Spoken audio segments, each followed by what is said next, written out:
Hi, I'm Irene Tansman, author of Abby and Arlene's Autism War. If you have a loved one enrolled in a rehabilitation facility in Massachusetts, or you're considering rehabilitation for your loved one with autism and/or IDD, or you yourself are enrolled in a rehabilitation facility, please consider joining the Rehabilitation Families in Massachusetts Facebook group.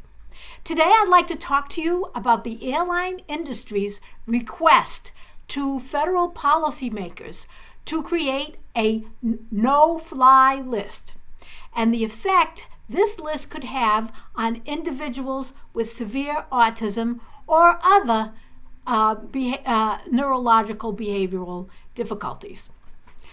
I don't bring my son with severe autism on airplanes because he hates vacations. He loves his routines, and his idea of a good time is to visit us and to do the things that he normally likes to do. However, there are individuals with severe autism who fly for a variety of reasons. Some do go on vacation. In addition, there are those who require specialized treatment and education not offered in their own geographical area, and they must get from point A to point B somehow. These folks need a variety of accommodations in order not to be placed on the proposed no-fly list, if the no-fly list comes to pass. I remember blogging about a story about a teenager with autism kicked off a United Airlines flight. I will place a link to the original story in the description beneath this YouTube video. Here's what happened. 13-year-old Juliet Beagle started getting antsy on her flight home from Disney World. Her mother recognized the behavior as low blood sugar and hunger. Dr. Beagle, Juliet's mother, did not realize that Juliet would have an attack of low blood sugar on the flight. So she did not call the airline in advance to have hot food ready for Juliet. Juliet has an obsession with food. It has to be hot. Many individuals with autism have these types of obsessions. Beagle asked the flight attendant if she could help them out by getting some hot food for Juliet. The flight attendant refused to provide this accommodation.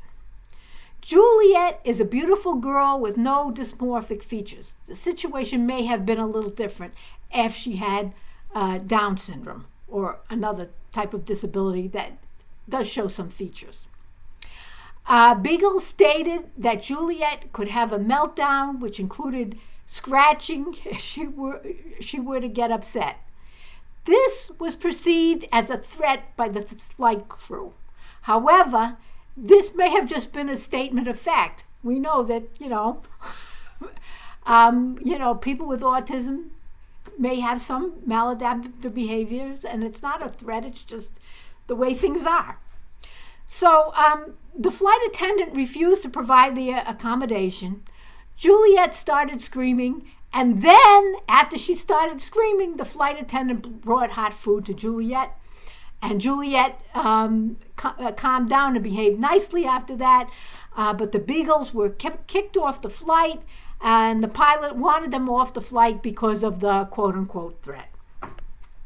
Now, since the flight attendant brought food to Juliet after the screaming episode, those of us familiar with behavioral procedures know that this particular behavior that she showed is more likely to occur in the future because the flight attendant reinforced it. Had the flight attendant accommodated the request before the behavior occurred, it would not have been reinforced. If someone like Juliet ends up on the proposed no-fly list, the airlines will be discriminating against her because of her disability. This may be a violation of the Americans with Disabilities Act. Wings for Autism is an airport rehearsal program especially designed for individuals with autism spectrum disorders, their families, and aviation professionals. The program is designed to alleviate some of the stress that families who have a child with autism experience when traveling by air. I will place a link in the YouTube description below for those who would like to learn more about Wings for Autism. While many have found programs such as Wings for Autism helpful, it is probably not enough of an accommodation to keep folks with severe behavioral difficulties off this proposed no-fly list. My hope is that the airline industry, the Association of Flight Attendants, and other stakeholders will accommodate this population and will speak to our organization, the National Council on Severe Autism, to work out how the airline industry can accommodate those with severe autism before they consider pushing further the idea of using a no-fly list. I hope my video has been helpful to you. Thank you for watching, and I'll see you on the next one.